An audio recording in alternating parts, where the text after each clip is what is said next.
நாம் இன்றைக்கி பார்க்க போகிறது 5 நிமிஷத்தில் பண்ணக்கூடிய ஒரு வெயிட் லாஸ் ரெசிபி. அதுக்கு முதல்ல ஒரு அரை கப் தண்ணி ஊற்றிக்கலாம். அதுக்கப்புறம் 1 கப் பால் ஊற்றிக்கலாம். 2 ஆப்பிளும் ஒரு வாழைப்பழமும் எடுத்துக்கலாம். முதல்ல இதை தோல் சீவிட்டு அதுக்கப்புறம் நம்ம நல்லா கட் பண்ணிக்கலாம். இன்ஸ்டண்ட்டாக பண்ணக்கூடிய பிரேக்ஃபாஸ்ட் இல்லைனா டின்னர்னு சொல்லலாம். நல்ல வெயிட் லாஸ்க்கு ரொம்ப ஈஸியாக இருக்கும். இது நம்ம ரொம்ப நேரம் குக் பண்ண வேண்டியதில்லை, எதையும் ஃப்ரை பண்ண வேண்டியதில்லை. இப்போ பாலில் சுகர் இல்லைனா தேன் ஊற்றிக்கலாம். இல்லை அப்படின்னா நீங்கள் நாட்டு சர்க்கரை போட்டுக்கலாம். அதுக்கப்புறம் ஓட்ஸ் நான் 1 கப் போடுறேன். அதுக்கப்புறம் ஒரு 2 நிமிஷம் மட்டும் நான் இதை பாயில் பண்ணுறேன். அதுக்கப்புறம் திராட்சை, முந்திரி, உங்கள்கிட்ட என்னென்ன பாதாம், பிஸ்தா, அதுக்கப்புறம் ஆஃப் பண்ணிவிட்டு நம்ம வாழைப்பழம், அதுக்கப்புறம் ஆப்பிள் எல்லாமே போட்டுக்கலாம்.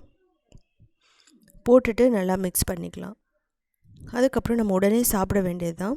இதில் ஃப்ரிட்ஜில் வைக்கணும் அப்படின்னுலாம் எதுவும் அவசியம் இல்லை. நம்ம மேக்ஸிமமே இதுக்கு 5 மினிட்ஸ் தான் ஆகும். ஸோ செஞ்சு பார்த்துட்டு